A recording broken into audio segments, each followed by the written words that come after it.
Bingetown, how we feeling today? It's your boy Dave, joined by fellow Bingetown TV hosts Brian and Paul. And today we are very ecstatic and sad to be here for the season finale of Arcane Season 2. I say ecstatic because, of course, these 3 episodes were absolutely incredible and I think perfectly wrapped up this saga of the League of Legends stories that we have so far. But I also say sad because I imagine it's going to be another couple of years before we jump back into the Arcane lore and recordings for this podcast. So I will say these were an incredible 3 episodes. As always, so many twists and turns in these episodes. I'm just ready to jump right in, but I'll really quickly let Brian and Paul let the crowd know what your thoughts were on these 3 episodes. Paul, go ahead. I would be happy with waiting another 2.5, 3 years if it means we get 9 episodes of quality like this again. I mean, this was insane. I can't believe how much I actually loved it, and not just certain parts. Every single storyline, everything was phenomenal. So I am excited to talk about this. I got some things I gotta ask you guys questions about to hammer out because I was a little confused, but I absolutely love how it ended, how everyone came together for episode 9, and it was just such a fun ride. Yeah, I would agree. I mean, how many times do we have to say it? This is a great show. Last I checked on IMDB, these 3 episodes, this is going to be 7, 8, and 9 here in Act 3, but all of them were above a 9.0. The finale itself was at a 9.5, so that lays credence to the fact that they totally stuck the finale. Personally, I thought relative to the rest of the season, 7 and 8 were maybe a little bit slower. Not that there was a lapse in quality per se, just a little bit slower. But at the same time, I did appreciate that they highlighted and took the time to give Echo and Heimerdinger that entire episode in episode 7, because they had kind of been out of the limelight the rest of the season. And it was completely just setting up the end game. And boy, that finale was totally just an epic conclusion to an epic story. It was very satisfying, and like one of you two said, they wrapped up all of the story arcs in a good way. Some gripes, and like Paul, I definitely have to be like, is what I was thinking here right? Because it does get very convoluted and confusing with all the hacks and the arcane of it all. But overall, it was just fantastic. All right, if you're going to talk about Heimerdinger and Echo in episode 7, let's just get right into it then. We're going to cover these episodes by character story arcs. So in episode 7, we're just going to lead off with our Echo and Heimerdinger storyline here. We open with Echo waking up from his journey across time, because clearly we wake up here and he's with an alternate Jinx that has a different haircut, different personality, but still the underlying same Jinx tones at the end of the day. But we get a closer look into this new alternate timeline, and we see that Vander, Benzo, Milo, Clagger, everybody is still alive. And we also get hints that Echo and Jinx probably had a pretty fruitful relationship in this timeline, which I was very shocked to see at first, but was totally on board once we saw that it wasn't the crazy Jinx that was, out to kill everybody. This seemed to be Jinx Powder rather, at her full potential, rather than what would have happened back in episode 1. So any quick thoughts there for you guys? You caught yourself, but I was going to correct you. We can't call this girl Jinx. This is 100% Powder. Yeah. But it was great to see all these old faces, and just, I'm thinking the whole time, oh my goodness, what could have been if Silco and Vander, I guess, achieved their mission. I guess we see later on that they kind of buried the hatchet and came back to each other instead of Silco having his villain arc. But no, this whole episode, like I said, maybe it took a step back in terms of the action and the intrigue of it all, but it was tugging at the heartstrings. It was a very emotional and wholesome episode centered around Echo too, who, like I said, was kind of chilling in backstage for a lot of this season. So it was very refreshing. There was so much really well done little nuances in this episode where it was just teasing and adding towards other episodes that had nothing to do with the storyline here. Like correct me if I'm wrong, but I think this is the first time we meet Gert, you know, the band, the Chem Sisters, who Milo starts hitting on.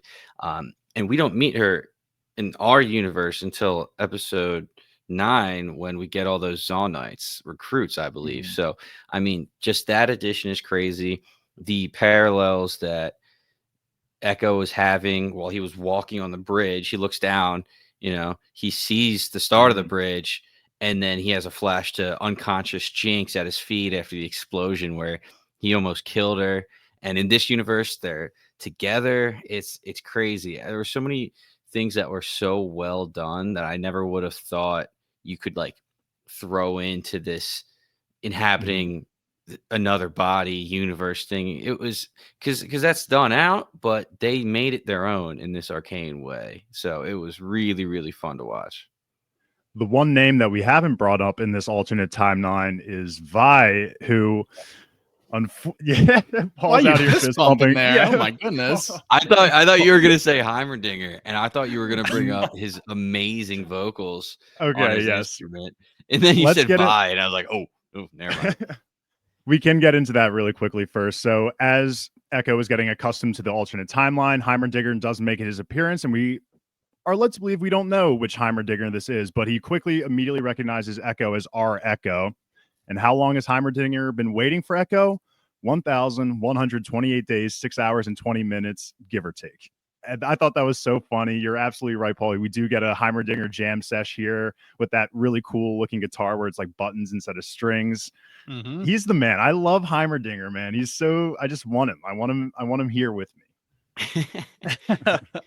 He is so good though. I mean, the fact that he was just chilling there unbothered for that long, how many years is that? And all of a sudden he just immediately recognizes Echo is not acting the same, and he sees his book and he sees the rune sketches on it. So I thought it was just very, very well done. And all of Heimerdinger's contributions too with Echo, like later on when they really start working on the rune, Echo goes to the site of the job. That was such a crazy twist. Powder tells Echo, dude, she died on the tip that you gave us. Like, yes, just showing all the possibilities. It's crazy.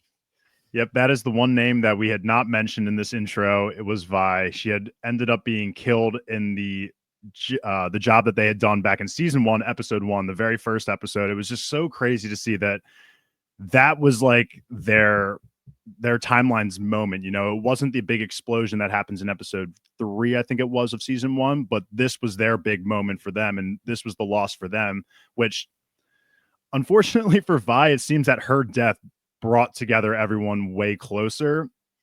It's such a fucked up thing to say, but it seems like this universe is not missing Vi, unfortunately. They're missing Vi. Oh, they're missing her, but overall, somehow the butterfly effect of her passing away during the job has led to kind of the rise of Zon in the positive sense, not like the Silco hostile takeover at all costs. Vander and Silco's vision was actually allowed to come to fruition. Yep. And after Echo receives word that Vi was killed in that incident, he goes back to the dorm room, Jace's dorm room, again from episode 1, where they had the explosion originally. And he is grabbing the leftover pieces of it's not the hex core at the time. I forget what it's called. We'll just say that one of the gems. Yeah, we'll just say the gem early on that we see. And he's grabbing all the fractured pieces from it so that he can start working on his own device to help get him home. Now, this whole process was really cool. I thought, like, seeing Heimerdinger, Jinx, and Echo all working together to get this done. Jinx is like just kind of in it for like shit. She doesn't really even know what they're building. She's just like, yeah, like thumbs up, I'll help you out. And it leads to some great moments. Well, as we know, Powder/Jinx is... I keep saying Jinx, but I should be saying Powder. I mean, it's ingrained in our brains at this point. She is Jinx to us. You see the blue hair, you just think Jinx. Right. But it's not alluded to. We know that she's brilliant. She was able to develop the Hex Tech weapons in her back alley lab or her vent lab when Jace and Victor had state-of-the-art Piltover technology. So she's like exceedingly smart. And one of the sub storylines of this is Vander saying, you're kind of wasting your potential serving drinks at the last tap or whatever. You should be out there and be helping Echo. So it makes total sense that she can just like join in there and start talking shop with Heimerdinger and Echo and helping them out. But I completely agree. It was so cool to see the three of them working together. Just to jump back a little bit when we were kind of saying, "Oh, this world's a lot better without Vi." I think it's without the hex tech. That's what it was. True. Because You're of that, very right on with that. Yes. because of that incident, Jace never went on to Yes. invent hex tech, and that's why kind of everything flourished. So it really, I guess, hex tech really separated the top, versus the bottom, Piltover versus on. So that was just interesting to see, and also Echo and Heimerdinger getting the device to jump back, and they're like, "How long can they do it?" And I was like, 1 second, 2 seconds, 4 seconds is the limit. What's after 4? Oh, you don't want to know. I was sitting there for that 2 seconds, like, no fucking way they're just gonna kill Heimerdinger like this, because they totally would have, like, based on the trauma that they've ingrained in us from all these seasons. I was fully expecting them to be like, Heimerdinger's done, but thankfully it was a fake out. Yeah, the technology they develop is awesome, and it certainly winds up playing a big role. But one of the cooler moments that I liked, well, not cooler, one of the better emotional moments is when Echo takes Powder to what is his usual tree that he turned into the hideout in season 1, whatever.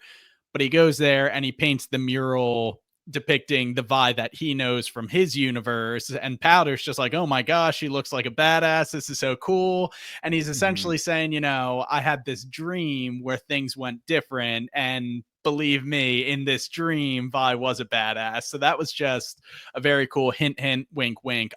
Watching this entire episode, knowing that there were 2 episodes left, I thought somehow this version of Powder was going to come to the universe that we're familiar with and somehow integrate herself into the story. Obviously, it wasn't meant to be, but something cool that I just had in my head canon. Yeah, definitely. I mean, there was a lot of emotional beats here, like when they go to Innovator's competition party or whatever, and then they actually start dancing. The French rap comes on. It's just so weird seeing them smiling and happy, like together, like just having a genuine moment.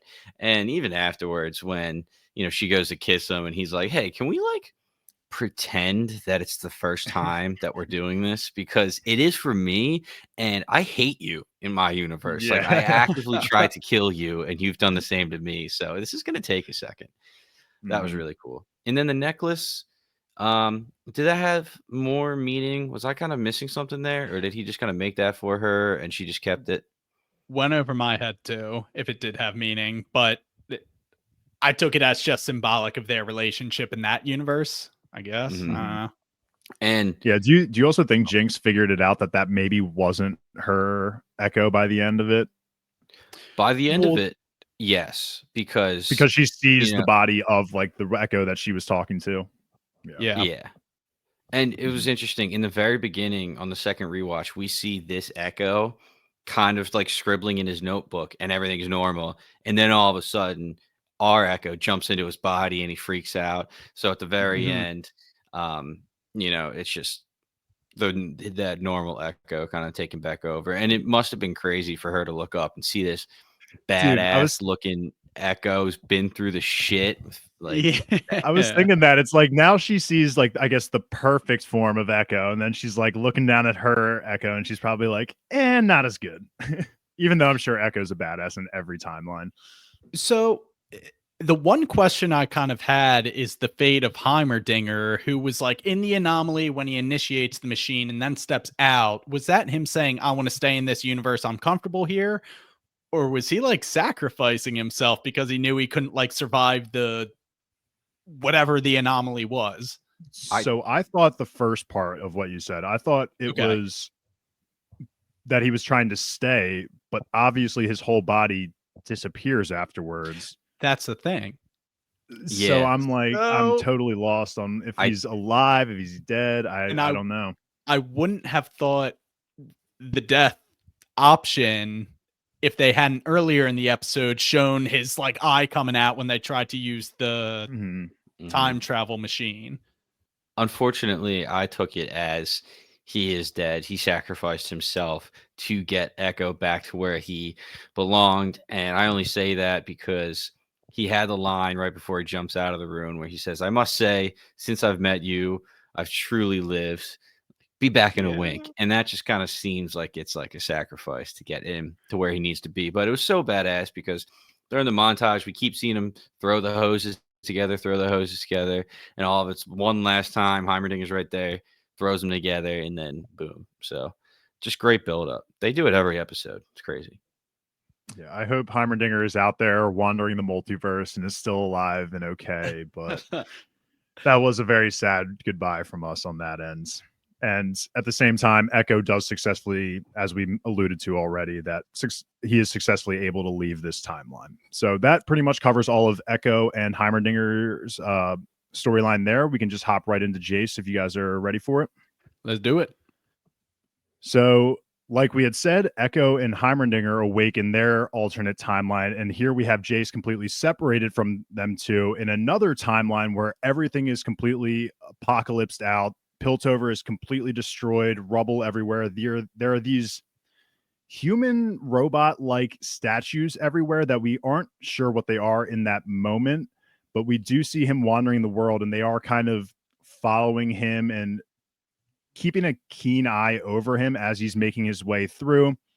He finds his way he finally realizes that he's being chased by these robot humans and ends up falling into a cavern. Here is where Jace has spent that significant amount of time from what we saw in the last episode, where he has a full beard. He's completely in shambles. You know, his outfit is so dirty and filthy. He's been stuck here. We don't get an exact confirmation of time, but we have to assume like months, right? At least.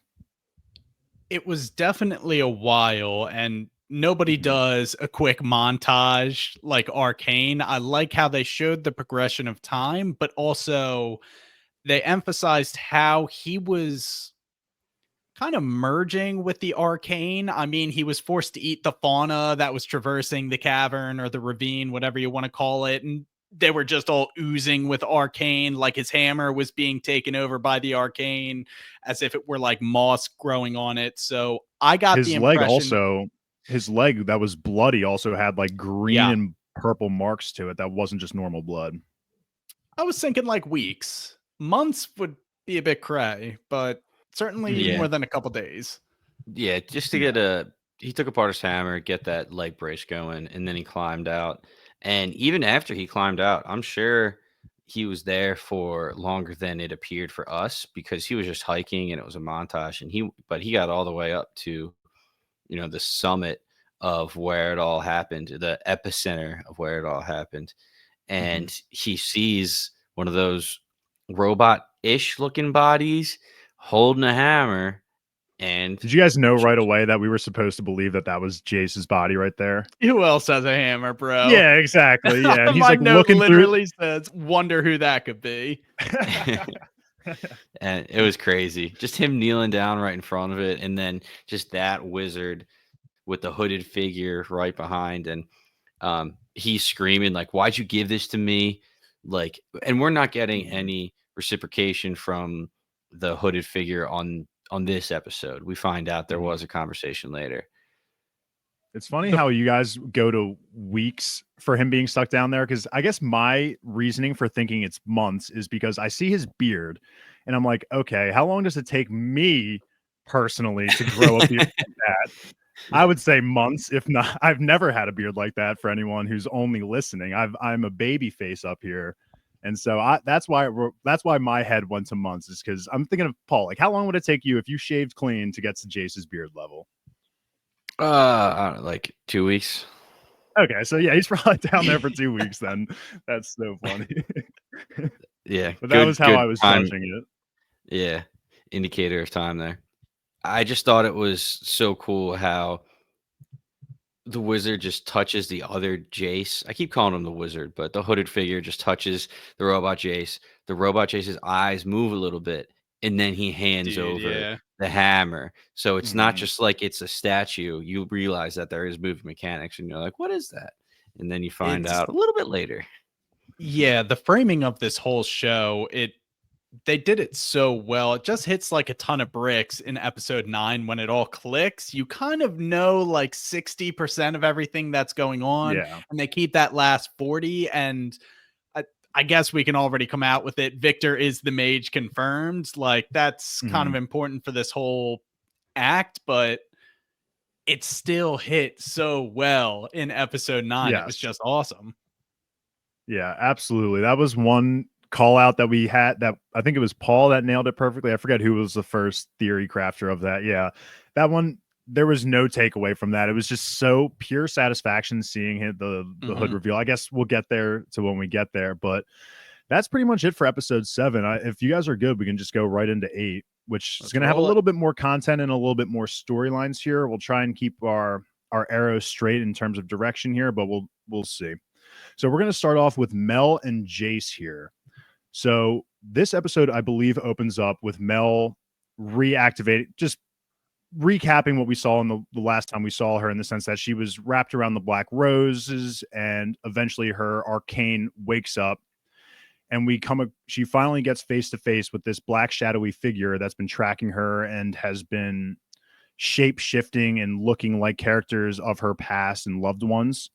And this shadowy figure of the Black Rose reveals to Mel Ambessa's quest for legacy. She's going to cause mass destruction across Piltover, the world, I'm assuming, and has only been hiding Mel to use her as a weapon, and is kind of letting Mel know that it wasn't necessarily love that kept her, the love of a mother that kept her around. It was just more so she was viewed as a tool in Ambessa's eyes, which at this point I was definitely stuck on. I don't know who to believe here. I think when I was watching, I was hoping in my head that Ambessa wasn't as cruel as we had always made her out to be, but this definitely didn't help with that conversation. And she even throws in the sentence of, you know, your brother also thought that your mother was only doing this for her family, but then he realized it was for selfish purposes. So I was definitely torn at this point. I wasn't sure who was right here. I don't know about you guys. If it wasn't for Singed and him saying, I recognize somebody who wants power and wants a weapon, talking about the beast to Ambessa, Mhm. I would have, been more on the fence. But I was like, that definitely sounds like her. She would definitely give Mhm. birth to a child knowing that it's going to be used for her power one day Mhm. going forward. So, I mean, it Yeah. made sense. This person was very interesting. We don't really know anything. We don't find out too much this season. All we got was they referred to her as the sorceress in the subtitles. They never even said that Mhm. in the show. So, really, really interesting. And we don't know too much about what the next season could be. But if it just goes off and kind of melts storyline and this, I would love that. This is very interesting. Yeah, definitely. I 100% agree, because I guess we can assume that this shadowy figure is associated with the Black Rose, but we don't really know what the Black Rose is 100%. She refers to Mel as her sister, in the sense I was gathering that there's a kinship amongst all people that are kind of Yes. touched by the arcane, and they Mhm. all kind of share somewhat of a bond. She also kind of goes into, I guess you could call it, the mechanics of arcane power, and says, Mel, your abilities are very rare. You're an empath. You can see into people and kind of bend their powers and stuff like that. So that's pretty cool. But I completely agree. The stuff with Ambessa makes total sense. Her character has been depicted as someone whose self-serving ambition is number one on the list of things she cares about, even though she has said, my kids are the only thing that could interfere with that. But ultimately, you know, if she gives birth to a daughter who has these amazing abilities, she would see it as a weapon, not, I love my daughter, I'm protecting her. I'm going to hide this weapon away until I need it, and so that my enemies can't get to it. So this kind of all made sense. And I think Mel wanted to be torn, and she wanted to believe Ambessa, who I do think her feelings for her kids are genuine, but like, end of the day, Mel was also like, that kind of sounds like mom. Like mom. Mom. Yeah. So, That's mother. Yeah. I like what you were saying, Paul, though, about the Black Rose potentially being a future storyline, because we already know that the season 1 and 2 cast more than likely is not going to return for season 3. They're probably going to take this show into a League of Legends universe aspect. So we've probably spent our time in Piltover. We've probably spent all the time we need to in Piltover. Now I think they're going to start expanding on the worlds, and I think the Black Rose would be a great storyline for them to bring into a new season, because it does have its ties into these acts. The one thing I will say about that is they definitely left the door open for some of the characters from Arcane to be involved in future projects. And I think we'll get more into that in episode 9. So I don't want to belabor that, but we could be seeing some familiar faces in some of those projects, which it's come out. It's come out that there are already 3 projects in development to expand this. So hopefully the wait won't be too long, and we're going to get a lot more. Hopefully no oversaturation of the market like Marvel, but if they, like Paul said at the beginning, are going to take their time and produce a quality show or movie about Arcane going forward, I'm so in. I just want to make sure that I just hope that they don't overdo it. But the last thing here to take away from Mel meeting with the Black Rose shadowy figure is that she takes a necklace from the shadowy figure, which kind of leads the viewers to believe that she is going to side with the Black Rose and kind of betray her mother when she goes back to Piltover. And as she does return back to Piltover, she makes her way to the council room, where she finds Jace, and they're having a kind of catch-up moment. Jace isn't too trusting of Mel after his time spent in the Arcane, we'll say. He specifically calls out Mel for calling him an investment and not seeing him as a person. But while that was maybe the goals in the beginning, it obviously did develop into something that was real, at least to me. I believe that their relationship was real, at least by the end. So they have a little confusion here after all this time has been spent away, and then we get the Victor Ultron figure showing up. I've just been calling these things creatures, if we want to just apply that term, because that's what Jay says when he reveals it to the council later in the episode. It's so funny how TV has influenced my terminology as well, because I wanted to put monsters, but then I'm like, well, what if they have feelings and they don't like being called monsters? So I had robot humans is what I had. But creatures is fine. Robot creature. Dolls. Yeah. Hive mind. Yeah. Ultron at the end of the day. It's Ultron. Yeah. And this is where things start getting a little confusing, I guess. And Victor starts to kind of reveal 100%. His whole hand, and it kind of leaves a lot up to interpretation. But essentially Victor is still trying to achieve this glorious evolution for everyone, and we see this robot creature has some pretty nice skills, let's just say. Nifty moves. You got some nifty moves, yeah. It takes all of Victor and Mel's might to take him down 2-on-1. As we know, Mel and Jace at this point are pretty high on the call sheet of our strongest good guys, so that does not reflect very well for our characters.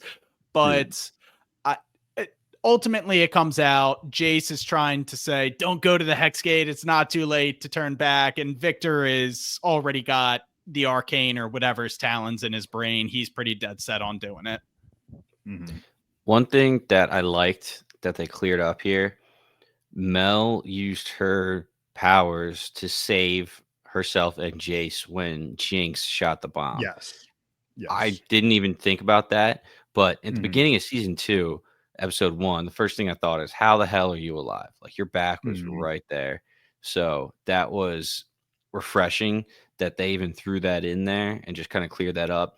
Jace is pissed off still. She's like, dude, I didn't even know I had these powers at that point. So it was honestly, that bomb moment is so much bigger looking back at it. It definitely was. And I am glad they gave us the answer to that. One, because that was a lot of sense of grief from Jace's side. He had a lot of survivor's guilt and a little bit pissed off at Mel. So I'm glad that got cleared up. And she was like, bro, I don't know what's going on here. I just did it out of instinct, whatever. I'm learning as I go. So I'm glad we got that answer. But Jace and Mel have a little bit of a conversation about Mel's identity. She was like, all my life, I thought I was a Medarda, but, you know, this kind of arcane blood has been dictating the course of my entire life. Jace is like, you'll never be a passenger. Like, you're still in control of your own destiny, whatever. And then we have this scene in the council chambers where Jace has gathered everybody left over in Piltover and essentially puts out this call to arms saying, this creature, revealing the now dead robot body, we got hundreds of these coming to us, and they're all being led by Ambessa and the Noxians. Like, that is what we are up against here. We need all hands on deck, you know, Zawnites, Piltover people. We need everybody to come together to try and fight this. If Victor gets to the Hex Gates, it's game over. We got to go all out to defend it. And we kind of see Sevika's there, and she walks out. She should have stood her ground, man. I was pissed to see that weakness from Sevika. Well, yeah, we'll see. We'll see Sevika in episode 9. Yeah, obviously she does. She does turn it around. But in that moment, I'm like, come on, this is what you guys have been waiting for, man. That peace that Silco was looking for, brokering before he passed, and we have a final common enemy. Come on, Jace gave a great speech there, guys. I would be pissed if I was her. I was like, you guys treat us like shit. Now we're facing a threat. Now you're asking for help. What the fuck? So I also get it, but she knew what the right thing was. She probably went back and was like, damn it, I'm going to get a little team together, aren't I? And she definitely did. I was so upset by the Victor becoming the bad guy, because last podcast episode, I was I was kind of on team. I think Victor's going to be the good guy and Jace is going to be the evil one. But you guys were saying that Jace is probably going to be the good guy and Victor is going to be the evil one. And my note here was definitely Victor is 100% the bad guy. Sad face. I hated to see it, but he meant well. He meant he truly meant what he was doing was good and for the greater good, but you know who else did? Not when you take away someone's free will. Yeah. Yes. In my TV movie viewership, I have learned that anybody who is trying to take away free will and create one sentient hive mind is the bad guy. Free will? It's pretty underrated, free will's man. Good. It's good stuff. Yeah. Good stuff. We like that. I love making the montage that they kind of gave us right here, where they are, you know, tearing down that wall of Mr. Gorbachev. They are like tearing down the fences of that was separating Zon and Piltover, and they didn't need to do this. And a part of me is mad that they did. But they started introducing us to all these Zonites who are like, you know what? I don't need to do this. I can just escape. And then we see them make the decision, and we see one guy leave his wife and child. We see just a few people that they give us backstories to. I knew they were all gonna fucking die. I knew every single one of those people that they showed us was gonna die. I was so upset. Like we got Loris, which we finally get his name, but we got big guy Loris teaching like these, you know, normal Piltover citizens how to stab and kill people, and they just show this one young boy, and he goes on to being like one of the most critical in the battle later on. It was just it was really, really well done. And as I was watching it the first time, you know, it's hard to realize what you're seeing, and then on a second rewatch you're like, holy shit, man, they really know how to tell a story and yank at your emotions. Dude, every one of those characters that they flashed in the montage, I was like, I need to remember those faces because they are 100% coming back and they're going to be vital in some way. And they all were. Even though I said that they were all going to die probably at the end of this, they all made sacrifices that helped their cause to help preserve Piltover. So, like you said, Paul, just the creators of Arcane really do know how to tell a story, not just with its main characters, but the environment, the surrounding cast. Like even the guy that is Echo's boy that's in the tree. He has like this crazy journey. You know who I'm talking about? The guy with the pointy ears. He's like the big brute Oh, that's with Echo. Yeah, Yeah. like yeah, yeah. his story's crazy too because he is with Echo from day one in the underground. We don't really get a scene of him besides being next to Echo, really. And throughout it, we can see his journey of he's with Echo. Okay, he's kind of starting to have faith in Jinx now and the Zawnites, and now he's completely like kind of cross sides, but he now still fully believes in the whole reunion of everybody. Like it's so crazy. Like that one character maybe had 5 lines the entire 2 seasons, but yet we probably know his entire story just from his on-screen appearances. So Yeah. just Yeah, want to shout that out. it's interesting how kind of the Echo Zawnites and the Silco Zawnites, who are kind of like the good and the bad, all just Mhm. merged into one entity of Zawnite. And it just kind of became its thing because by the end in this scene, I think the guy with the pointy ears like walked out with Sevica. Like they're Mhm. kind of vibing and the two Yeah. leadership of Zaun. So I completely agree. It's good just world building, if you will. But why don't we move on to Ambessa, formerly known by Yeah. me as Ambisa? How dumb was I, huh? Yeah. And I don't uh, mind it because you could turn that into Ambista because she is an absolute freaking beast on the battlefield. yeah, don't forget it. That she was killing it. Episode I 9. Let me love tell you. I love her mask, man. I love that like Doctor Doom looking ish mask. It's so good. So this scene is kind of her and Victor making the formal deal or devising their plan, which I didn't 100% understand what the negotiation was there. The opening scene is her burying Rictus and taking the runes that he had on his warhammer and putting her just on her arm, which is like, okay, now she's just glitching the system.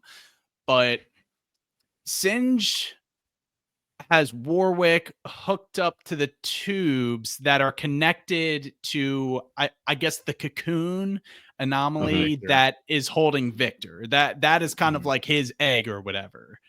Mhm. So that is keeping Victor alive. But Victor can And still also telepathically communicate via the people that he has inhabited before right. And while he's complete. Ambessa is like, oh, so you can still interact with them and talk through them. And he's like, yeah, we're all one mind. She sees kind of the creature and what he can turn them into. What is the deal? Does she like She barter for says the lives of the Noxians? Like, leave us alone? Paul, let me know. she said at one point, we will deliver Victor to the anomaly as long as he evolves all of her soldiers and like strengthens him. So she wants a stronger army. And at one point she's talking to Mel and is like, "What is scarier than an army that doesn't fear death?" And it is confusing though because when they show in episode 9 and Bess is leading an army, it's not the robots, it's what seem to be Nonsense. Noxians, Mhm. but they are there. So it could have been In potentially her army that also got evolved. in that scene, though, she definitely asked, like, evolve my soldiers, do it to my army. And then it seemed like he just evolved his own people that were already hive minded and had I them see what you're. fight for her cause, Yeah. Mhm. I I guess. think it's But He's maybe he said maybe he said he said, "I will evolve or strengthen anybody who is willing," basically. And then he goes into his holding his head. His dolls start to glow and transfer a little bit because they're not dolls yet. They still Mhm, look like people with like the Mhm. little rune flair to it. But by the Mhm. end of this, that's when yes. he transforms them because we see them start to float. Vander's body starts to float, but it's still, it still looks like a beast. It's not that sheen looking white coated Vander that Yeah. we see I later. don't I don't think Ambessa fully expected Victor's potential in terms of how much control he had over the army. I think in her head, she was like, okay, I'm just going to get this free army that's going to do whatever I say, not Mhm. what Victor says, you know?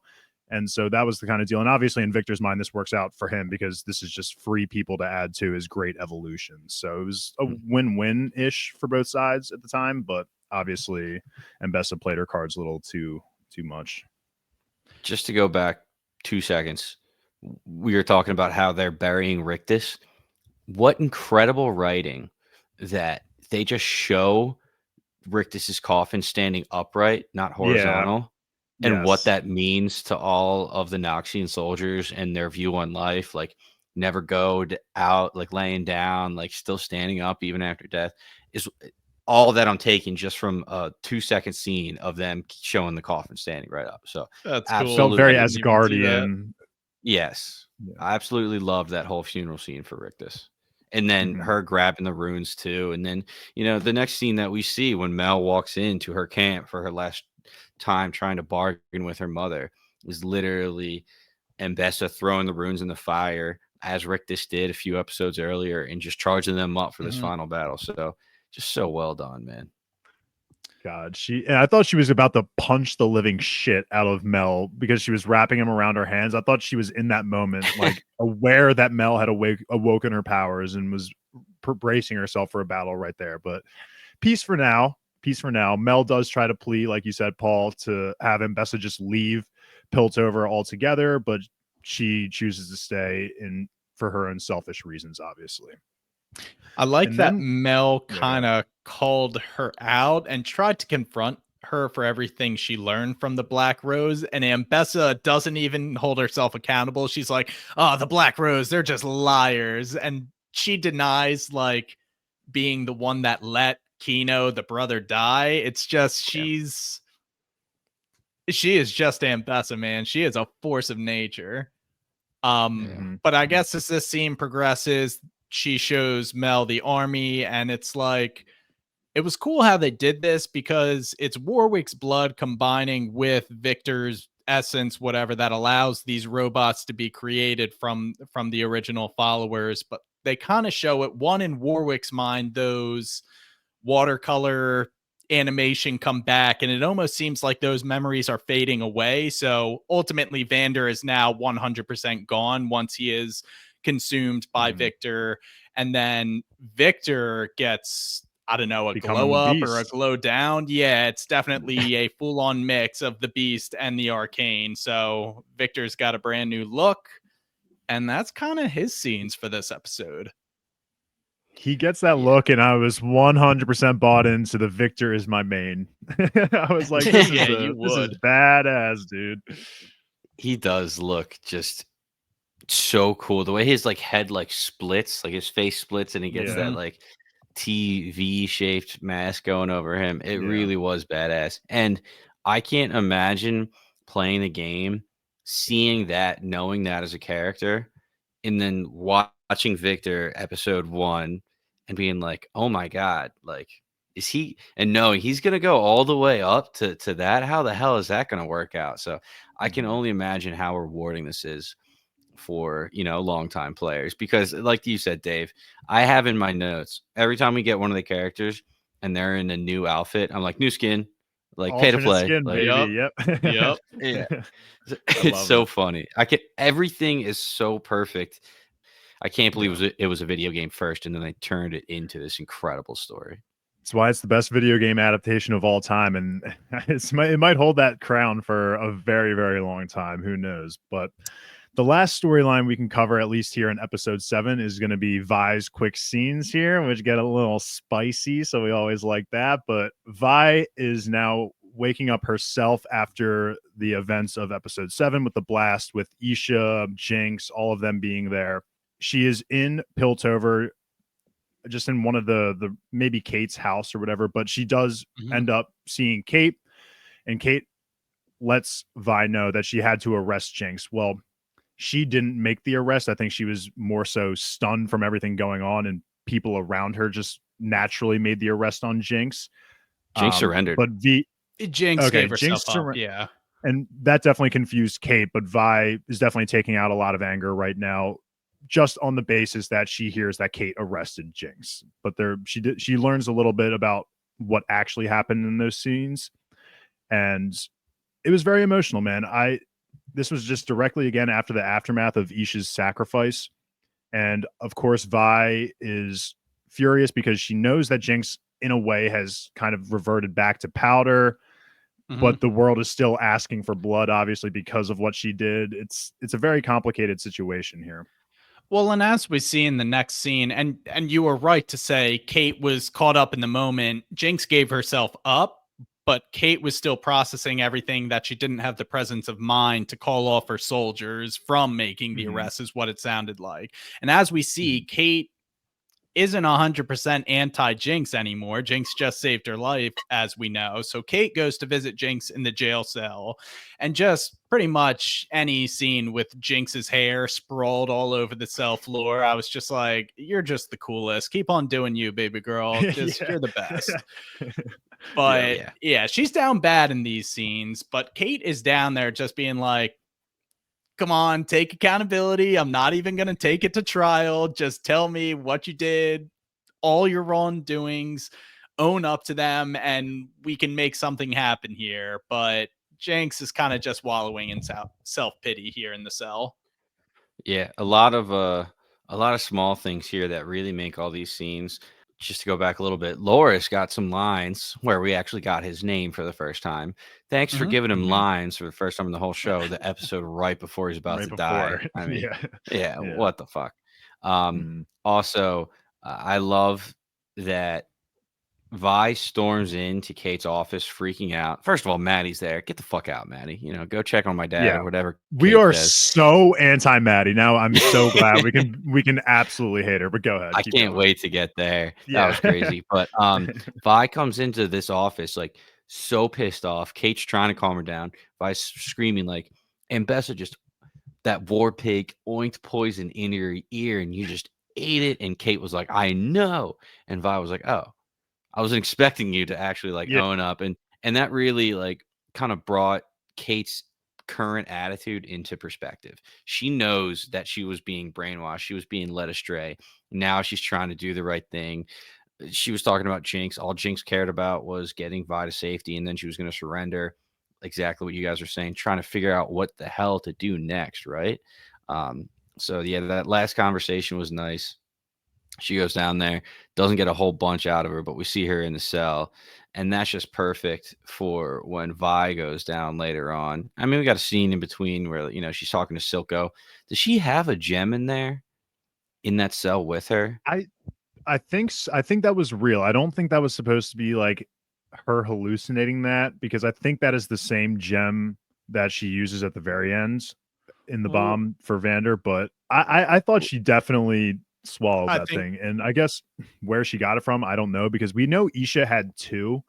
Now whether one of those managed to survive the blast and Jinx was able to find it, I don't really know where it would have come from. I feel like this should be an obvious answer, but yeah, I think that was real, that hex core that she had. I think it was real too. Okay, so she's seeing Silco, she's playing with the gem, and all of a sudden, you know, Vi comes down. Also, this is the actually name of the episode is Killing is a Cycle, and that is what Silco says to Jinx right here. She's just like, hey, Killing's a Cycle started before me and Vander, and it's going to be around way after you and Vi, so you know, get used to it and keep doing it, I guess. And she's like, no, fuck that. But then when Vi comes down, this was just heartbreaking, because Vi is just trying to figure out what to do too. She wants to save her sister, she wants to make it right, she feels guilty after all these years. And Jinx knows that. So that's why it was so touching and so perplexing. Didn't know who to like root for when Jinx locks Vi in the cell and she's saying, you know, you don't have to worry about me anymore or feel guilty about being happy. You deserve to be with her, talking about Kate. So it's this crazy, crazy circumstance because Vi wants to help her sister Jinx flourish, and Jinx is just over everything right now. And she doesn't want to be a burden on anybody. So that's where she's at mentally. So it was heartbreaking and beautiful at the same time. And it's great to mention all that, especially after the fact that Jinx had also apologized to Kate for killing her mom. She said she wouldn't have taken it back. She still would have done that. She she still would have done it at the end of the day. But the fact that she now is kind of seeing herself in Kate losing her father, losing her mother, losing that parent in their life. And it was a very powerful scene for sure. And I was down definitely seeing Jinx. You know, she's basically pleading for death. Like, she wants to be killed here. She doesn't think she has that opportunity to be redeemed. So it was painful seeing her kind of shut down, or at least flip on Vi. She agrees to help Vi out, and Vi gives her a big hug, which we were happy for a second, and then Jinx locks her back in there to handle things on her own. And yeah, Jinx is so powerful. Jinx's line was saying, "There's no good version of me. I'm going to break the cycle." Like, the last thing Vi hears, like, that's heartbreaking. I'm sure Vi's freaking out in the cell. But she's not freaking out for too much longer, because Kate comes down and rub a little "I told you so" in her face, saying that your sister was probably going to end up doing this anyway. And she calls out Vi for being very predictable in her actions. She knew that she was going to come down here and try and rescue Jinx. She pulled the guards. Yeah, yeah, that's what I loved. Kate pulled all the guards because she knew Vi was going to do that, and she knew she loved Vi. She's like, "Oh, I don't need all my guards at the hex gates. Like, I knew what you were going to do, and I figured I'd find you down here." She probably didn't know a little more than a coming, kiss. Yeah, oh we get a my little God, more dude. than a kiss, baby. We love it. It was so good to see them back in action. And then even when they're kissing and Kate's like, "Oh, I took up another," and Vi is just like, "Shut up, bitch. Let's keep making out." And they just go back into it. It was great that all the beef was just squashed. All the past was just completely forgotten about. We are starting from square one right here in this jail cell, baby. And I love it. I love it. Love it. Yeah, just some good old-fashioned fan service right there. Kathleen, you already know she texted us immediately when it happened. I couldn't find it, but the meme was essentially just, "No, Jinx, my sister's gonna go kill herself. Time to have sex." Essentially, it's just like, okay, I guess we're doing this. You don't have anywhere else to be. Right. And the soundtrack. Oh my God. The song was perfect. Just music. I know. I was gonna sing it, and I was like, nobody wants to hear that, so I didn't. But it's so good. It's just the feels that it adds is incredible. Yeah, no, we've just always shipped these two, and I was just gonna say Kate and Vi, and I really liked Echo and Powder together. So in 2 episodes, 100%. we have 2 ships just in a good place, even though it wasn't the Jinx that we know. Yeah. But absolutely. But yeah, that's going to tie a bow on everything in episode 8. And we're just going to jump right into episode 9. This one is going to be a little bit harder for us to talk through, I imagine, just because we have scenes all over the place. But I think what I'm going to do is start with just the quick scene that we get at the beginning of episode 9, which is Echo and Jinx. And Powder. Now I'm getting them backwards. Jinx here is basically contemplating her life. She's going to pull the cord on the bomb that she has in her hands that has the hex core inside of it. And Echo shows up to kind of talk her off this ledge. And this scene was so freaking cool because he was taking damage. So every time she pulled the pin, he would click the new master time machine button, and it would reset the 3 seconds or however many seconds it was, 2 seconds, whatever he had it set to. And he would learn from his mistakes and just keep kind of learning to figure out what the right thing was to say in that moment. And again, he was taking damage every time. Like, there was a point where his arm was still like kind of like singed a little bit, and he's like, I need to take a seat right here real quick before you blow me up again, So Echo was already so freaking cool, and now they're just gonna give him like one of the coolest abilities out there. I don't know. Victor, you got some competition here with Echo as my main. I think he kind of already had this ability. I mean, he had something similar when he fought Jinx in episode 1. Yeah. The pull cord itself is just, it looks cool with the rune in the back and the capsule. Yep. And I love that he's just trying to, like you were saying, say the right things. He's like, I'm just gonna, sit here, try not to have my friend blow me up. And Jinx, even in her state, is like, all right, fine, I won't kill you. And she jumps off because she's like, I'm tired of talking. Yeah. So he pulls her back, keeps her winding. And he has a line where he says, it's always a dance with you. And that was so much better because of episode 7, where we watch them dance and fall in love. And it's so good. This was an amazing opening scene. Yeah, it was really cool because I think once she kind of hits pause on trying to jump off or explode herself is when he finally gets to take a step towards her, and she looks at the machine in his hands, and obviously it's the cool rune technology, but it's also got her signature like monkeys with the symbol. So she's like, well, wait, I know. How was that? I didn't help make this, but in a way she knew she did. So I think she was like picking up on something. Yes. Awesome opening scene to this episode. The music too. Oh my God, the song is so sad, and it starts playing, introduces us to it right now as she's burning down the last drop, as she's burning down Silco's chair. And then it comes back later on at the very end, and perfect alley-oop to itself, the show, so it could slam dunk later. It was so good. But let's get right into the battle here. We're probably going to be jumping over a lot of things and just kind of trying to fast forward this because there were just so many different angles. But essentially what is going on at the start of the battle between Ambessa's Noxian forces and Victor's forces versus Piltover is Piltover is taking heavy losses early on. The Noxians are overwhelming the Piltover inexperienced troops. Like you said, Loris is unfortunately one of those casualties. Like these new zombies, and one of them is huge, carrying the cocoon of what we assume to be Victor in the back as they are trying to storm the castle to get to the hex gates. And the Piltover side is their goal is to essentially try and destroy Victor while in the cocoon before he reaches the hex gate. And that's where we see the scene of Loris. He takes the arrows in the neck, and then that one random side character who doesn't even get a name, kind of that we saw earlier, takes him off. He tries to do his thing. Vi sees one of the Jinxers.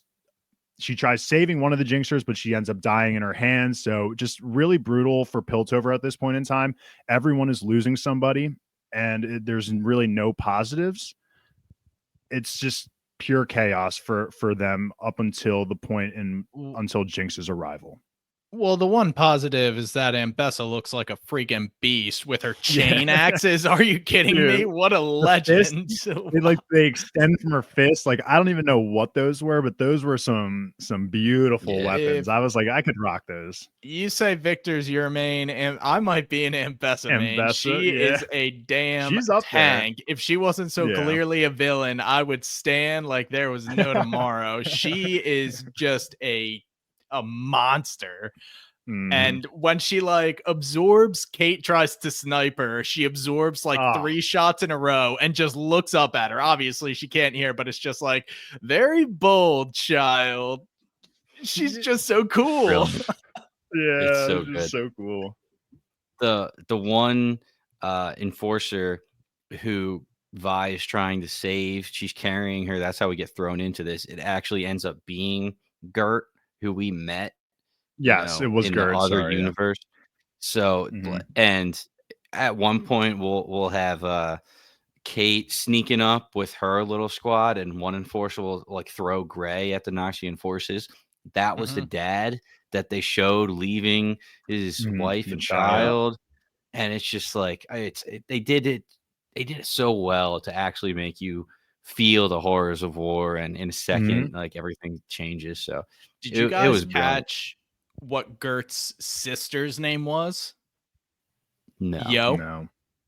I legitimately was going to say Yo. I was legitimately going to say Yo. It literally isn't. That was just a dumb joke. Dude. She doesn't have a sister. You got me. Although she's in a band called the Chem Sisters, apparently. Oh my God. Get the crickets playing. Can we get some crickets? You guys can't take me seriously. Come on. We had a small scene before this battle started where it was just them at the table, and Jace is saying, I need you and the Enforcers to buy me as much time as you can so I can shut down the hex gates. A little frustrating because Jace, called the meeting beforehand instead of just going to the hex gates and doing all this. I kind of want to talk that out because I assume it's not as easy as just hitting a button and everything turns down. We saw that Jace is down there. It's a whole process. It takes forever. But also, did you guys think it was less time than they let on that from when Jace returned to our world until now? Because I feel like it was only like a day, maybe half a day before he gather the forces immediately and kind of wanted to. Well, I guess not, because he had the whole explosion with, Vander and Isha.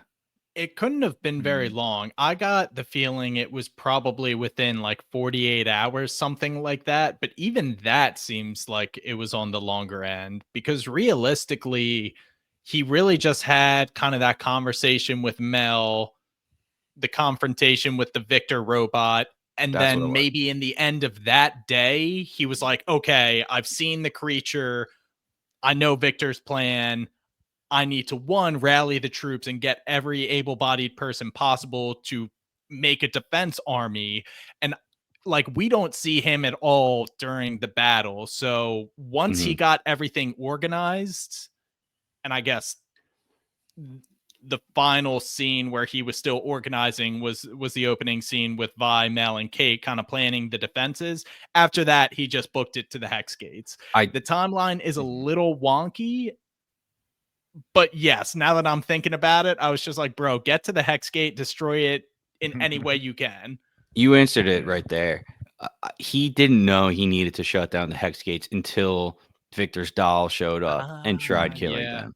So True. that's what it was. Because this whole time, I'm like, why are you going, like, tracking down Victor? Why aren't you just going straight to the Hex Gates, and then you don't have to worry about any of this? It was because he didn't know until he was attacked that that's what he Nice. needed to do. So, Well, that's why we All right. podcast. The one scene I want to talk about, definitely. So the Piltover group thinks they have won the battle. They destroy the cocoon, but upon the reveal of the shattered pieces of the cocoon, no Victor. And Bessa rolls up, does her damn thing, knocks out Mel, everybody, Kate, and gathers them all into one place. And we see Kate wake up from being knocked out, and who is holding a gun to her head but that damn fucking bitch Maggie, who this whole time has been Mbessa's little right-hand man, I guess, secretly the whole time. Like, I don't know if there was actually a love. She did appreciate the warmth that Kate gave her, but I was like, thank you for giving me a reason to hate you. Like, you were nice in the last episodes. I couldn't fully hate you, but now I fully hate you. It's unclear when exactly she turned full on her betrayal. And let's not forget, there was a time where Kate was like 100% pro Ambessa, and she just did the heel turn. And I guess once Vi came back into the picture, Kate gave Maddie the cold shoulder. She was just like, well, screw her. I'm not flip-flopping again. I'm just going to roll the dice with Ambessa. It is like, even when they were throwing the grenades of gray, remember the blue guy sprints towards the giant shimmer monster zombie, whatever, and tries to plant that timed grenade. Maddie was the one that was carrying that and like handed it to the person who was supposed to plant it. And I took that as Maddie had already sabotaged that grenade. Yeah, I didn't she notice put the that. pin in That was a good it, and it was such a perfect, like, few seconds in between it happening and the reveal, because we see the pin. Me and Emily are screaming this whole time as we're watching it, because we're like, yeah, fucking go, Bluefish guy, you're killing it. We were so expecting you to die because everybody around us was dying. We were just waiting for him to get it, and then he planted the bomb. We're ready. We see the pin in it. We're like, what the fuck? And we see an enforcer knock out Kate, and it was 10 seconds of, oh my God, who was that? And I was like, it's Maddie. And they're like, no way it could be. And then the reveal when she takes off her mask, it was so satisfying, because I wanted a reason to hate her more, because we already talked about this, right? I mean, you're breaking up America's people. Like, this is the world couple, like Vi and Kate. So she got in the middle of it, and this was just another reason to hate her, because she was just a spy this whole time. And Bessa walking up the steps with a choir behind her, just with this incredible music. You were talking about it earlier. She is such a badass. She is so terrifying. I love her. At the end of the day, she's so cool, man. She's so cool. And so everybody's captured. Maddie is given the order to execute Kate. Essentially, she's resigned to her fate. And then we see Mel's shield this was a satisfying death for Maddie, who the past 2 recordings I have come across as like a Maddie sympathizer. Don't get me wrong. I hate that girl too, but someone does have to point out, the complexity to the character. She wasn't all just the worst, even though she was kind of the worst. Anyway, she gets her just desserts. The bullet ricochets because of Mel's shield, takes her out. And then kind of this is where they seem outnumbered, and that's when Jinx and Echo arrive with the war balloon with the reinforcements and just the rap music, Jinx with the hood on, just her smirk. It's Jinx's world. We're all just living in it. And freaking Echo, man, Echo might be the MVP of Act 3. Oh, 100%. I mean, without him, the world is doomed multiple times over. Like, not even just at the very end, but like, dude, he's the savior. Absolutely. You could make like a Neville Longbottom theory to it. Like, he's the actual hero. Yeah, he's the real entire show. Yeah, just we're not getting his perspective. We're getting somebody else's perspective. Real quick, right before all that goes down, Kate is on her knees. Maddie's holding a gun to her head. Kate tries to make a move where she actually grabs the gun, hits Maddie, which, oh my God, every time Maddie gets hurt, it's satisfying. And Bessa, she tries to make a movement on Bessa, but Bessa's too quick, and she had got one of her little knives and just stabs her right in the gut, a little side action. And she has this little line. The first time I listened to it, didn't write it down, not important. Desperation is the doorway to oblivion, child. Love that, dude. Yeah, that is great. Such a good line. Once I like sat on it for a little bit, and I was like, does she have all these teaching lessons still going in her head, like as she's killing people? And that's just such a good character. And I thought that was a valid line at that point. Kate will probably learn from that moment. She'll probably say that to a student if she ever teaches. Nah, she's got some great one-liners. Yeah, well, and this that was another one-liner. After everything with this fight, she looks at Mel and she goes, "Still a fox," and that was from a conversation earlier that will come back into play in a little bit. But you guys were exactly right, man. Jinx coming in with this music blaring, just big ass smile on my face. Are you kidding me? I got so excited. I was thinking I was getting Avatar: The Last Airbender vibes. Like Sokka should be in that blimp too, dropping the stink bombs on the Fire Nation. But this was awesome, man. This was really a great shot. Savika and the Zonites just run in too and just start wrecking shit. And I was on my feet, baby. I was on my feet. Echo jumping out on his board, just killing people. Oh my God. Love the board. Love the board. Good, and it seems as though the Zonites are kind of gaining the upper hand, and that kind of crescendos into this young enforcer that they've been showing, takes over the cannon Loris was manning and gets a shot off at the cocoon, bursts it open to reveal that Victor was not inside after all. So that was a little bit of a Trojan, well, not a Trojan horse, a little bit of a decoy. And that kind of flips us to this newly formed Wolf/Victor hybrid who was arriving at the Hex Gate as Jace is very, very sluggishly trying to manually take out all of those things. He waves his wand. He's just like, yeah, all of those are going right back in. So way to waste the last 10 hours of your life. That looked pretty hard. But while that kind of happens, the creatures, the robots start storming the battlefield. I always hate this when like someone has the power to just like grab someone's face and like convert them to being an amorphous blob. Like seeing Sevika, like her eyes just roll back and go white. It always just like skeeves me out. I'm like, oh, that's such a horrible fate for anybody to have to endure. But that's like totally what they're doing here. Yeah, it's crazy. They start flooding in and it's almost immediately like nobody's putting up a fight against them. They're just trying to run from them.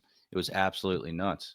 The representation, like the animation style of like the speed again, I think they there was moments where it looked like it was Dragon Ball Z-esque with the vanishing, but you could also just see them. I think there was a shot of like Mbessa just talking, and in the background you could just see them literally darting past her, and like it was just so terrifying to see these things just overrun because they were super strong, they're super fast, like you said earlier, B-Times. It took Jace and Jason Mel at like full power to take down just like one of them. So It was terrifying. And while this is happening, this is kind of why I was unclear about what the deal between Victor and Ambessa was, because there's kind of this barrier of Noxians who put up their red flags as the robots storm. And once that happens, they kind of leave the Noxians alone, Ambessa, Kate, and Mel alone. And this is kind of where Mel confronts Ambessa for, do you see the price of your ambition? This isn't humanity. This is chaos, whatever. And then Kate's like, screw this chick, pick up a spear, let's fight, which is, as King Boomy might say, wrong choice. Because, oh my gosh, Ambessa works these two. Yeah. When she just immediately throws the spear and Kate was like, "Ooh, I didn't think you were going to go that hard." Mel has to bail her out and it just like impales the guard behind her. I was like, yo, Ambessa is not messing around here. And in that instance, Ambessa closed the distance, got her first of 15 punches off on Kate's face. So it was a great throwdown though, because Kate knows this too, and Bess is given another one-liner where she's like, child, like, you remember just punch by Kate right in the face. She's like, just shut up. Just shut up and fight. And they go at it. The tag team was awesome, but, the runes on Bess's arm was just too strong. They were catching all of Mel's, like, magic trying to come in. Paps. Yeah, and so they were trying to tag team, but they were literally just getting tag whooped. Was like more like it. They're like, oh, like you're in, dude. I'm getting destroyed. But what it really came down to, which was just such a wonderful little bit. There's a slow stab scene where Ambessa's lowering the knife onto Kate. Mel grabs, or she gets a shield to try to stop the knife, but the knife slowly is like advancing. And then as soon as the knife passes the shield, Kate sees that, grabs the knife in her own abdomen that Ambessa stabbed her with a little bit ago, and cuts the ribbon off Ambessa's arm and takes the runes. At the cost of her own eye, though, which I didn't even realize in the moment. She didn't even realize the runes were gone. She obviously lost her eye. And Ambessa's going right into like, oh, like, you fought well. And Kate's just like, now, do it now. And when these. Dude, oh my god, that was awesome. And she just grabs her necklace. Mel just grabs her necklace, and bam, out comes the thorns. Them making sure to highlight Ambessa's face as she realized what had just happened. That was the first time she was vulnerable. She knew without those runes, she was screwed, because she knows what powers Mel has. And you could see it in her eyes. She was like, I'm cooked. They got me. And when she just grabbed the necklace, the boom, snap, she was ensnared in the black rose, like full on like thorny chains and all that. The black rose aesthetic is really cool, actually. And this shadowy figure emerges a bit again, and she doesn't mess around. But I did respect that she put some props on Ambessa and said, for someone who doesn't have the gift, you were quite a thorn in our side. Black Rose, so poetic, of course. Yeah. Mel does show up to kind of bail her out in a scene that I didn't really understand. She was like, I see you, deceiver. So I'm really hoping they do flesh out kind of these characters in this story in a future project, but they're leaving that door open. It's also good for Mel's character, where she's like, okay, Mom, you gotta die, but I'm gonna give you a kind of a proper warrior's death. Gets her out of the Black Rose trap and allows Ambessa to kind of die in her eyes. Her final words being, "You are the wolf." And right before Mel grabbed the necklace to send out the thorn, she says out loud, "A wolf has no mercy." So just to every reveal, we know how shitty of a person Ambessa is. Still, like, her mother figure, like, that was still like sad and hard to do, but such a good scene. And all of the Noxian soldiers kind of do like a salute, and then they like slightly hang their head and all look down, because their leader is dead now. So I love everything about the Noxians and their culture and equal on the battlefield. Oh, it's yeah. When Ambessa does whip out that quote and she's like, we hate the Black Rose because they are everything that we are taught not to be, in terms of everyone is an equal on the battlefield. Like, dude, this show is just so freaking good, man. It's unbelievable how much it just gets me going.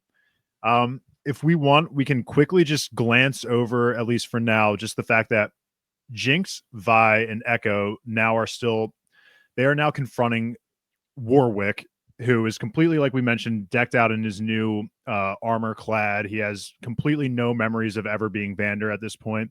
And Jinx and Vi and Echo, who unfortunately is unconscious for most of the fight, they are now battling Warwick. And I love the shot still of Vi and Jinx back to back. Vi's loaded up with the gauntlets and Jinx whips out the guns, because it's the intro scene, but like now it's not interpreted as them clashing, it's them working together.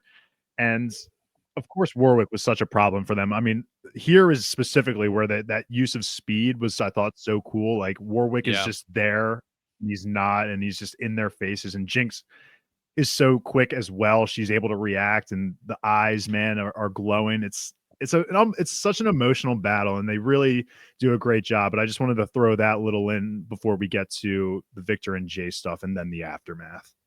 Yeah, the one line where Jinx says after Vi helps her up, she's like, "Ah, you still don't get it, sis. I'm always with you, even when we're worlds apart." That'll I come in a loved little it, bit later. man. Yeah, in a terrible, sad, tragic way that I hate it, but I also love it. Let's get to the Victor and Jace of it all. Back at the Hex Gate. I mean, I guess they really just have an exchange where Jace is like, dude, stop the chaos. He even calls him dude. That's how serious he is. He says, bro, dude, listen, come on. We gotta chill, bro. That's kind of how he phrased it. No, but he says, stop the chaos. And Victor, again, he's just completely in his element, brainwash. That's what I'm trying to do. I'm trying to stop the chaos. We can all be of one mind, unified, etc., etc. And then he just turns off the gravity, which I guess he has that power now too. And that just turns this fight scene to a million for me, because flashing between Victor ascending the Hex Gate, chased by Jace, who is using his hammer as a propulsion, and they keep flashing between that fight and the Warwick versus Vi and Jinx fight. Seeing Jinx ride around on a machine gun as like a horse or something like that, just seeing Vi maneuver with the gauntlets, like this is just all good stuff. And it kind of ends with Victor and Jace bursting through the top of the Hex Gate, and then that's where things get a little wacky. Yeah. Oh, dude, man. Jace gets thrown up onto the roof. He's obviously exhausted. His hammer lands right next to him. He grabs it and he uses it to help himself up. And all of a sudden, he is in the exact same position that the other the other universe's Jace was in when he was petrified, dollified, creatrified, whatever you want to say. Victor got to him. So there was a moment of realization too, because he's using the hammer to help himself up. He realizes it, and it's almost like a sigh. It's like, oh man, we knew this fight was unavoidable. We were destined to lose this fight, and I thought I could do it, but here I am in the same exact spot. And then Victor goes down, touches his head, eyes, mouth erupt with light. That seemed like Avatar to me at the very end. Oh, definitely. Again. Yeah. And this, what an interesting visual when all of these people are captured and are about to be turned.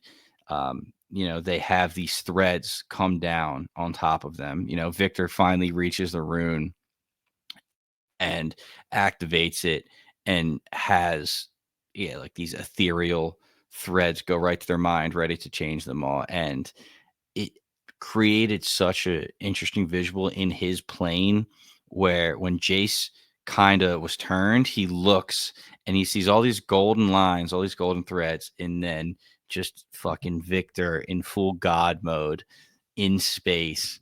And he never looked so good. It was insane.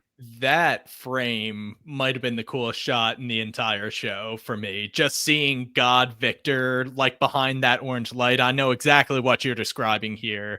And it was good. Jace just says, he's just like, so this is what you see, right?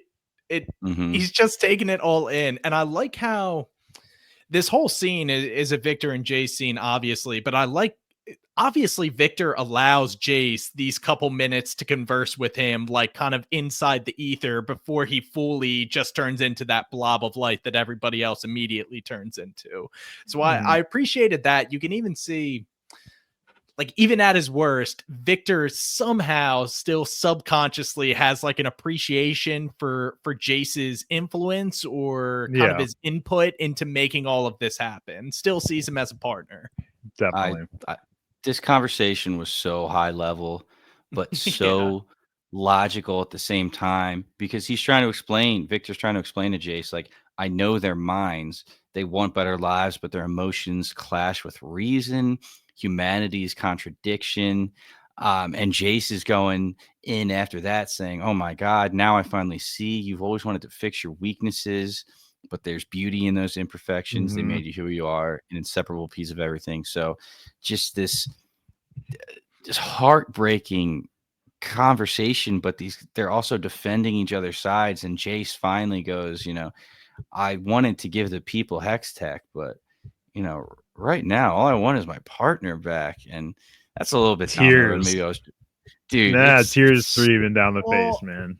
Let me stop you, because that line doesn't come until Echo comes in and becomes a damn superhero. I don't even know. What can you say about this scene? I don't want to break it down. He just uses. He's the time loop. It was it's Edge of Tomorrow, where he's going in guns a-blazing.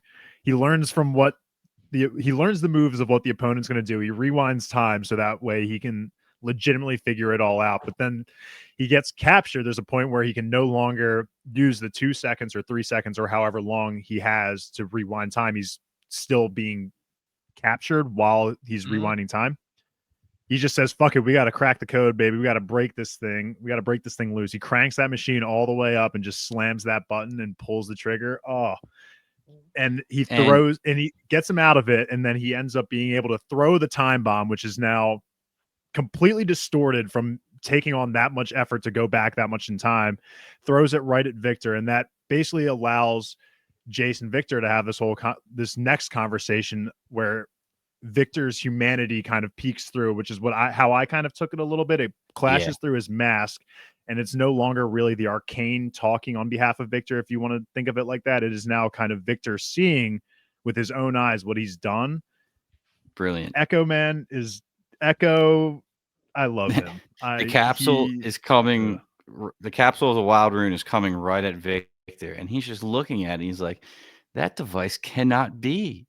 And the utter awe, this all-knowing God is looking at this object being like, that doesn't make sense. It really brought him down to pay for a second. And like you're saying, it exploded his face a little bit. And that's the part of Victor that shone through, almost as humanity was coming back. And that's when Jace kind of jumped into that conversation. It was just incredibly well done. And this is where it all comes full circle, because right when he says, I wanted to give the world magic, but I just want my partner back. Boom, flash to Jace in the dystopian version of Piltover. And we get the other side to that conversation with the cloaked mage. Why did you give me this gem? Do I have the power to change it? Is this inevitable?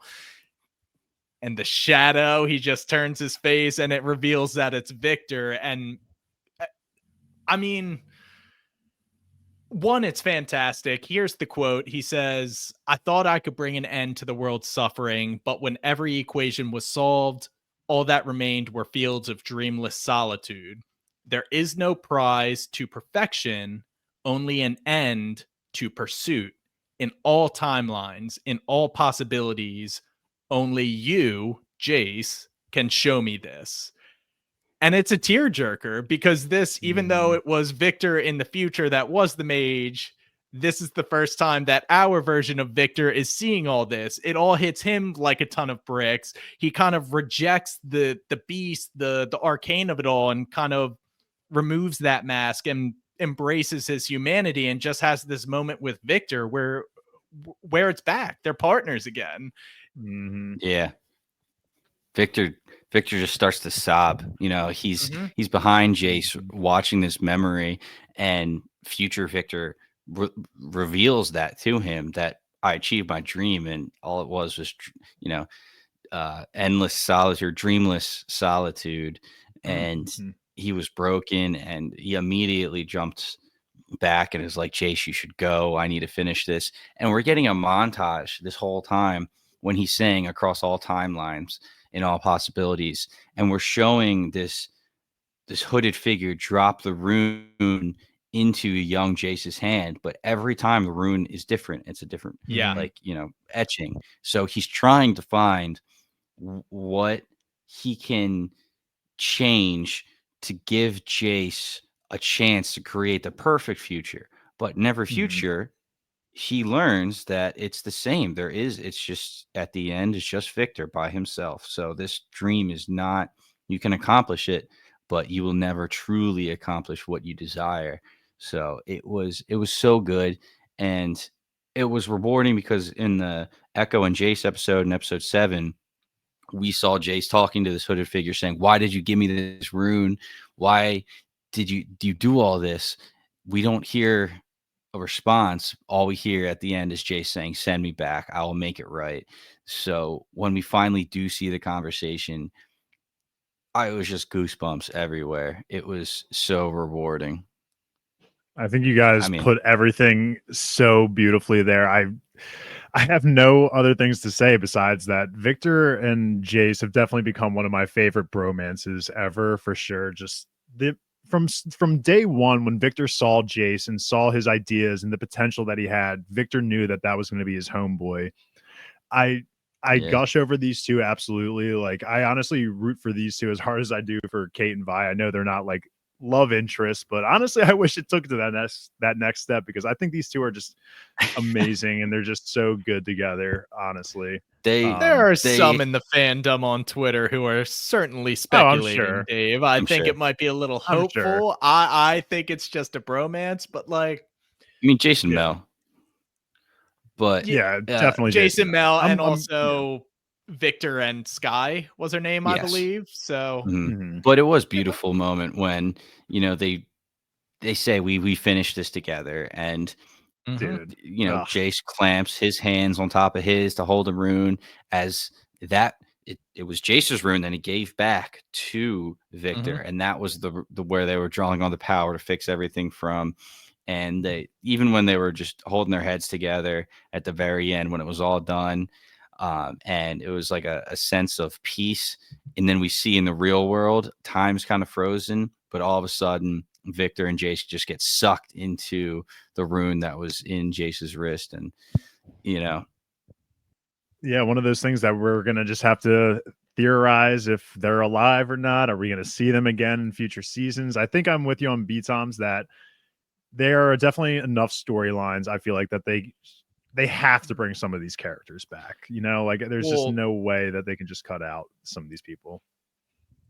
we'll get to it because in the ending scenes is definitely where they kind of say where a lot of these stories are going. This one is completely open-ended because they don't give us any direction as to where the rune may have swallowed them up and then spat them out. But what we do know is there is a version of Victor who gets old with a beard and becomes this omnipotent mage and True. is still floating around the ether to even have the ability to go back in time to provide the infinite versions of Jace with that gem when he was a kid. So, like, somewhere, somehow, there is at least a Victor flying around and there's a Jace with Yeah. him. So, Mhm. in any of these stories, they could weave in an arcane influence and then kind of reveal that it is Victor and or Jace who are kind of pulling the strings via the arcane. And I would just love that. But this whole scene, I'm there for the bromance.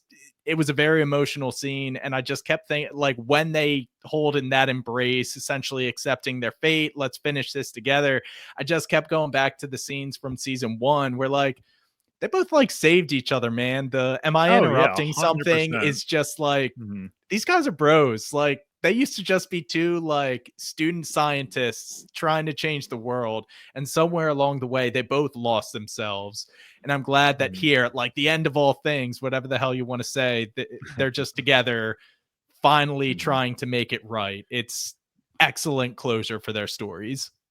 yeah, it was absolutely brilliant. as this happens, all of the creatures and dolls, they lose their life. They just drop. And this is including Vander / Warwick. You know, he is holding Vi and Jinx in one arm each. But when this happens, they drop. Jinx drops on one platform. Vi and Vander drop on another. And Vi wakes up, absolutely starts sobbing and starts grabbing Vander's face and seeing the Vander that was all shimmered up from episode 3 of season 1. And she just can't believe everything that's happened. I mean, I'm sure she's emotionally exhausted after going through this battle. 100%. Jinx is telling her to, you know, move, but she just can't process it. And so when Vander finally jumps back and attacks and everything goes down. I'm sorry, I should have added, when Vi falls, one of her gauntlets malfunctions and her hand is messed up. So she has to take one gauntlet off. She only has the right one. So when Vander wakes up and attacks, she's using it to defend. Jinx blinks over, saves her. Yeah. But of course, we get the horrible scenario. Vi, with her one good gauntlet, is holding Jinx and Warwick. Warwick's got a full-on grasp around Jinx's waist. No way they're just getting rid of him. And Jinx hits her with the "always with you, sis," and bumps the gem. So the gauntlet just powers down, and no sound, no music, just Jinx falling, tears coming from her eyes, but she's smiling happily. It was very difficult not to cry. I had to hold it back. I was 100% crying. I was definitely tearing up in this moment. It's just, I think some part of me, with how Jinx had been acting in the jail cell and everything, it kind of felt like this was definitely set up perfectly. But in my mind, I definitely deep down wanted the happy ending for Kate, Vi, Jinx. Like, I wanted the whole squad to be together. But I did, deep down, part of me knew that this had to happen, because that redemption for Jinx is just, she would have had to do a lot. And she did make it up, obviously, all in this fight. But it was so sad, man. I really was holding out hope that they would all be together. And this is just one of those things where it's like, we get a happy and sad ending. This is why I love endings like this, where it's not just a full-blown happy ending. And like, there is complexity to the chaos that just happened. It's not just sunshine and rainbows. It's not like, oh, we defeated the big bad guy. It's like, there are piles of dead bodies everywhere. You know, people just lost so many loved ones. It's so tragic, but I was definitely put in my feels here. I was 1000% sobbing in my bed watching this. So it makes sense. I didn't dislike that at the end it was Vi, Jinx, Vander. Absolutely, Dave. Like you said, based on how she had been acting, I think Jinx was kind of ready to let go, if you will. I thought it was almost a little bit anticlimactic that it just kind of gets shoehorned in here at the end when kind of the battle is done and they're in the stage where they're just dealing with the ramifications of the fight. I was like, Vi, just step back, dude. Vander's still a little dangerous there, but I totally get why she was emotional. It was like a fitting end. But in a way, it wasn't like totally satisfying of an end to this like awesome character. But again, like you said, based on how she was acting in the past 2 episodes, maybe this is what she wanted. So it didn't have to be this epic one-on-one showdown. She was just ready and she saw it, and this was the moment. So I'm kind of talking through that helped. I mean, when she was leaving the beginning of this episode, you know, when she's killing herself, and when she was leaving the cell at the end of last episode, she was saying to Vi, you know, I don't want you to feel guilt for being happy. You deserve to be with her. And Vi could never be with Kate with Jinx in the picture fully. Kate and Jinx just always clash. So it does, in my eyes, it works out perfectly, but in like the worst way possible. Yeah, because I mean, Jinx is, you know, sacrificing herself. We'll talk about a little bit. There's 1 or 2 more scenes before we can go full theory wise, but I mean, when she's falling and no music. Then all of a sudden, she just grabs Vander's face and like pulls him close, and then the song from the beginning kicks in again, where it was just perfectly written. And she pulls out a gadget, one of her monkey bombs, but we don't see her pull the pin. All we see is an explosion afterwards. And Vi this whole time just screaming, sobbing, crying. It was a terrible sight. We got a little bit of a mass gathering for, a funeral for all those who, sacrificed themselves in this battle. We see all the families of those that we just learned about putting, a piece of paper into the bowl to burn. We see the mother and the kid whose father, sacrificed himself. And Kate's speaking over this whole thing. We even get Echo lighting a piece of paper and burning it. We don't see the name. Personally, I felt like it was Jinx because of his 100%. storyline. Yeah. So that was beautiful. We see Sevica on the council already getting looked down on by the other ones. But she doesn't have any lines, but that's where we know they're at there, including Zahn. I think Kate realizes that we need to include Zahn in these meetings because, they need each other to survive.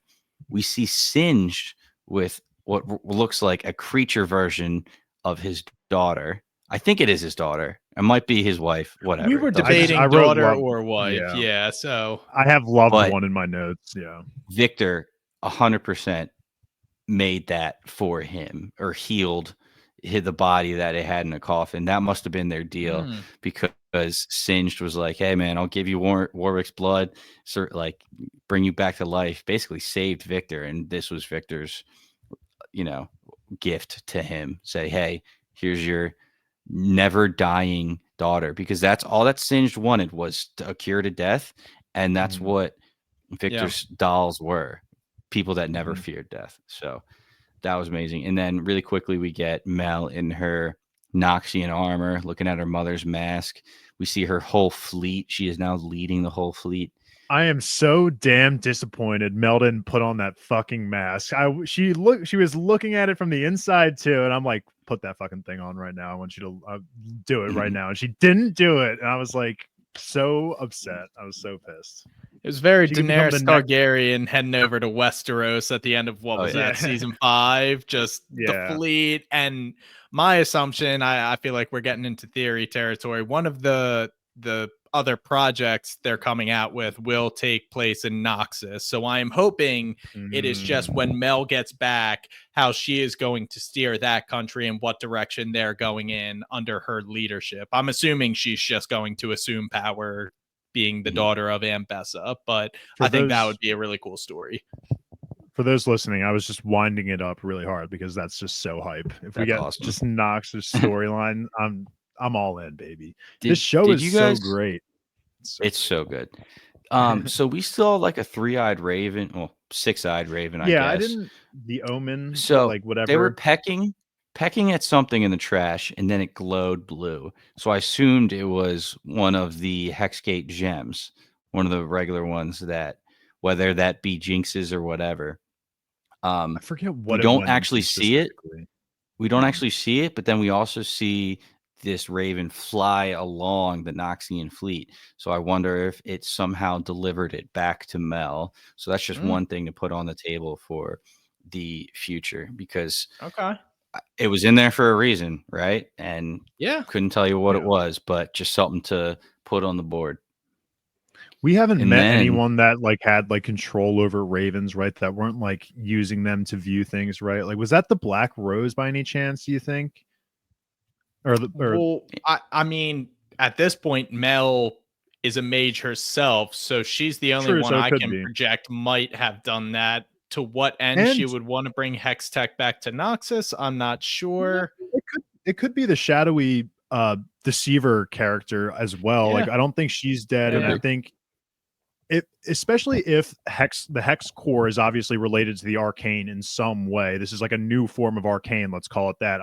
I think the Black Rose would really like to get their hands on this new form of like magic and kind of understand it a little bit. So maybe I'm glad you brought that up, Paul. I didn't think of that in the moment, but you mentioning that led me to go down this road of, I think the black, because it was the eyes of the raven were also red too. It was like the colors of the Black Rose. So I Yeah, buy I it. think it's definitely gonna, I definitely think it's going to tie into a future Mel storyline, if at least the Black Rose.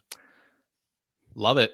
Let's wrap this thing up with the closing Vi and Kate scene. Kate is now with a new eye patch, which I actually had to don in 5th grade, if you boys remember. So, I do. Kate, I do remember. couple bonus points there. Shout out my 6th cranial nerve palsy.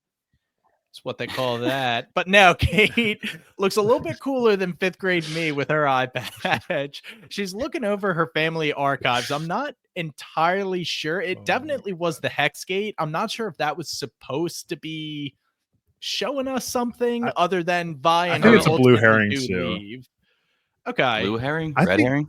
Red herring. Red herring. Did I say blue herring? You sure did. Because it's a jinx. It's a jinx. Yeah, it's a jinx herring. I think honestly, what I gathered, this is just me theory talking again. Like, I'm gonna say that I do think Jinx is dead, but where she was looking at in the designs as she was entering all the information of what had culminated, it felt like what she was looking at one moment was where the battle between Vi, Jinx, and Vander took place. And what I had saw was it felt like some exits potentially down the shaft a little bit. So my mind was in the lines of Jinx somehow manages to break the hold of Vander and escape into one of these shafts and is safe from the explosion. Again, could be a blue herring, but blue herring. Love that. That is why I made it a point to say that we didn't see Jinx pull the pin and hold the gadget while they're exploding. Maybe she threw it eventually or something like that. But exactly maybe what you're Vander in a saying. split second came back to his humanity and kind of released her and like shoved her off. Who knows? I think the watercolors destroyed that theory. That I don't think Vander is in there anymore. Like the watercolors washing away was reminiscent of that beast losing everything.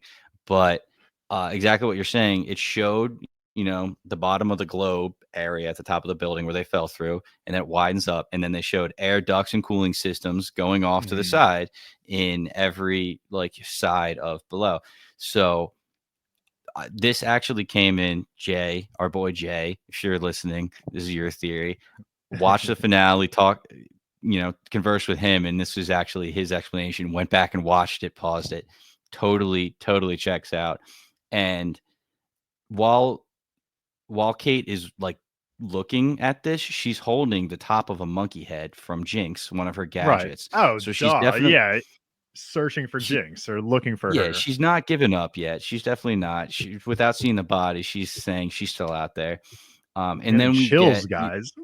We get this really nice scene of Vi humming. She has a scar over her tattoo from when she had a cut over it during the last battle. Just little details like that, incredible. But they have a line where Kate says, "Are you still in this fight?" And of course, this beautiful Vi response, "I am the dirt under your nails, cupcake. Nothing's going to clean me out." And when Kate rests her head on Vi, and then, her face turns into what some people might call concern. And I thought in the second watch, Kate's, because in my head, I'm thinking, all right, Vi is finally at peace with everything in her life right now. She lost everybody, but she's happy. She's not searching for anybody. She doesn't have a goal. Right now, they're just flying off into the sunset. I think Does Kate tell Vi about these air ducts at all? Does she even bring up the possibility that Jinx is alive, or would that just hurt Vi? So she doesn't say anything, because even giving her hope, that would set Vi off on another tangent. So I think Kate right now is very happy, but has a little bit of an internal struggle whether or not to reveal this lingering sense that Jinx is alive to Vi. And I don't think it's out of malice or hatred of Jinx. To me, I'm taking it as she doesn't want to give this information out to Vi until she 100% can prove it. It's not like she can't already prove it. So she doesn't want to just go up to Vi and be like, "Hey, I think your sister might be alive," and then have her just go on this mouse chase that even if she was dead, then she would just never you know, if she Exactly. planted that idea in her head, she would never leave it go. But at the same time, if she is alive, obviously, I think Kate is that kind of person that would tell Vi. I just think right now Mhm. she just needs to get that confirmation that she is before she actually reveals it. And they're in a Yeah, ship. that Sorry, they Brian. are in a ship. No, they are in a ship, and I mean, like those two just fly off, so that's another door that is completely open for them to show up in a future project. Definitely. Mhm. Definitely. So I have a feeling their story is not done yet. And then it's all happy. We see them flying off, music's playing, and then we get an insanely quick cut of what looks like Jinx's graffiti Jinx is yes, saying 100%. the end. And Yep, I'm like, 100%. that's not the end, dude. Jinx. I always come back to like the real world when it comes to things like this. And can they really? I hope they are able to afford to be able to pay Ella Purnell to come back as Jinx, because obviously having a character of that kind of budget, it's hard to just keep them around consistently, unless you know. Definitely. So I'm with you. I hope that they are doing all this to just set up at least an episode with Jinx in the future, because I truly am. I think I'm on team. I think she's alive now.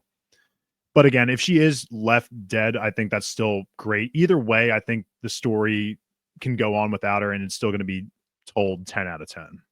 But any final thoughts? Any final theories? B Toms, you're looking a little. No, I was just taking that all in because I speculated, oh, what if Jinx is alive only because I wanted her to kind of be alive, but you guys Yeah, I gave mean some that's also supporting us. evidence, so now I have to actually mull it over, and it was pretty compelling too.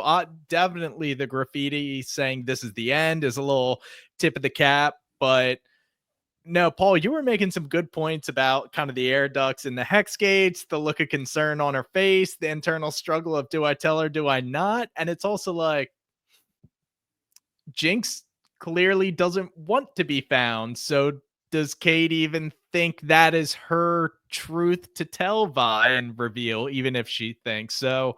No, you guys Yeah. just added a lot of layers. I'm sorry I didn't have anything to input, but I was just kind of No, taking you're that good. all in too.